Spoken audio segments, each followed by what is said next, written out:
एक बार श्रावस्ती के पास एक छोटा सा गांव था।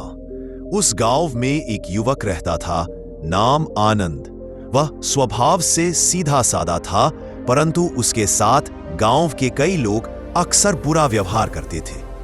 कोई उसकी मेहनत का मजाक उड़ाता, कोई उसके कपड़ों पर टिप्पणी करता, तो कोई उसके सरल स्वभाव को कमजोरी समझकर उसका फायदा उठाता। यह समझने कि लोग उसके साथ ऐसा क्यों करते हैं और वह इस समस्या से कैसे निकले। वह जैतावना में पहुंचा, जहां बुद्ध शांत मुद्रा में बैठे थे। आनंद उनके चरणों में बैठकर बोला, भगवन, मैं किसी का बुरा नहीं करता, फिर भी लोग मेरे साथ इतना बुरा व्यवहार करते हैं, मुझे अपमानित करते हैं, मेरे काम का मजाक उड़ाते हैं। मैं क्या करूं? बुद्ध मुस्कुराए, उसकी आंखों में दुख देखकर बोले, आनंद, जब कोई तुम्हें अपमान देता है, क्या तुम उसे स्वीकार कर लेते हो? आनंद बोला, भगवन, मैं जवाब नहीं देता, मैं सह लेता हूं, पर दिल में दर्द होता है। बुद्ध बोले, सह लेना और स्वीकार कर लेना दोनों एक नहीं है। यदि कोई तुम्हें कोई वस्तु दे और तुम उसे लेने से इनकार कर दो, तो वह वस्तु किसके पास रहती है? आनंद ने कहा, देने वाले के पास।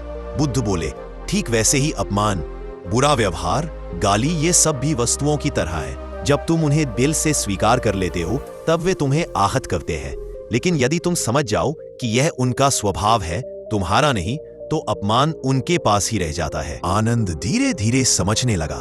बुद्ध थोड़ी देर मौन रहे, फिर एक कहानी सुनाई। एक बार एक व्यक्ति क्रोध से आग की तरह जल रहा था। उसने सोचा कि मैं जाकर बुद्ध को नीचा दिखाऊंगा। वह मेरे सामने आया, कटु वचन कहे, रूखा व्यवहार किया, तरह तरह से अपमान किया। मैं शांत था। कुछ देर बाद जब वो थक गया और जाने लगा, मैंने कहा, भाई, यदि तुम किसी को उपहार दोगे और वह स्वीकार नहीं करेगा, तो उपहार किसके पास रहेगा? वह चौंक गया और बोला, मेरे पास। मैंने कहा, तो तुम जो अपमान और गाली मुझे दे रहे हो, मैं उसे स्वीकार नहीं करता, वह सब तुम्हारे पास ही रहेगा। वह व्यक्ति वहीं टूट गया। उसकी आंखों से आंसू बह निकले। आनंद बड़े ध्यान से सुनता रहा। बुद्ध ने आगे कहा, जो व्यक्ति दूसरों पर बुरा व्यवहार करता है, वह अपने भीतर के दुख और अज्ञान को बाहर निकालता है। उसका व्यवहार तुम्हारे बारे में नहीं बताता, उसके मन के बारे में बताता है। तुम्हें यह समझना है कि हर किसी के शब्द उसकी सोच, उसकी स्थिति का परिणाम है। अगर तुम हर चुभती बात को अपने मन में जगह दोगे, तो तुम्हारा मन धीरे धीरे कड़वाहट से भर जाएगा। आनंद बोला, लेकिन भगवान, चुप रहना क्या कमजोरी नहीं है? बुद्ध मुस्कुराए, चुप रहना कमजोरी नहीं, समझदारी है, जब तक भीतर की चुप्पी जागरूक हो। समय समय पर बोलना भी आवश्यक होता है, पर क्रोध या दर्द से नहीं, बुद्धि और करुणा से। फिर बुद्ध ने आनंद को 3 उपदेश दिए।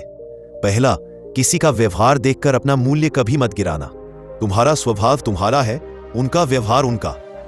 जो भी तुम्हें चोट देता है, उस पर दया करो, क्योंकि सुखी इंसान किसी को दर्द नहीं देता।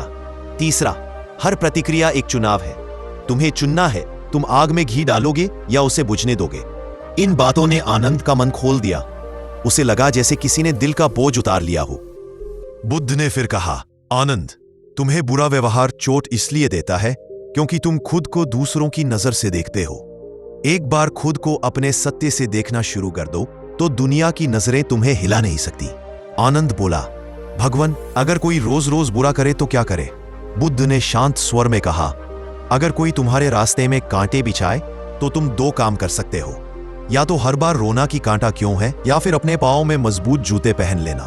तुम्हारी शक्ति तुम्हारी प्रतिक्रिया में है, दूसरों के व्यवहार में नहीं। आनंद गहरी सांस लेकर बोला, भगवान, अब मैं समझ गया, मैं अब किसी के व्यवहार को अपना सच नहीं बनाऊंगा। बुद्ध बोले, और याद रखना, जिस दिन तुम बुरा व्यवहार देखकर भी शांत रहोगे, उस दिन तुम दूसरों को नहीं, खुद को जीत लोगे। संध्या हो चुकी थी। आनंद ने बुद्ध देव को प्रणाम किया और गांव की ओर लौट चला। गांव के लोग फिर पहले जैसा व्यवहार करते रहे, पर इस बार आनंद का मन नहीं टूटा। वह मुस्कुराता रहा, शांत रहा, और धीरे धीरे लोगों को भी उसके अंदर के प्रकाश का एहसास होने लगा। कुछ समय बाद वही लोग जो कभी उसे तंग करते थे, उसकी मदद मांगने आने लगे, क्योंकि इंसान उस व्यक्ति के पास लौट कर आता है जो शांत होता है, मजबूत होता है और बिना क्रोध के चलता है। आनंद अपने जीवन के हर दिन बुद्ध के उपदेश को जीने लगा कि बुरा व्यवहार कभी भी अच्छाई को हरा नहीं सकता, लेकिन अच्छाई बुरे व्यवहार को धीरे धीरे बदल सकती है।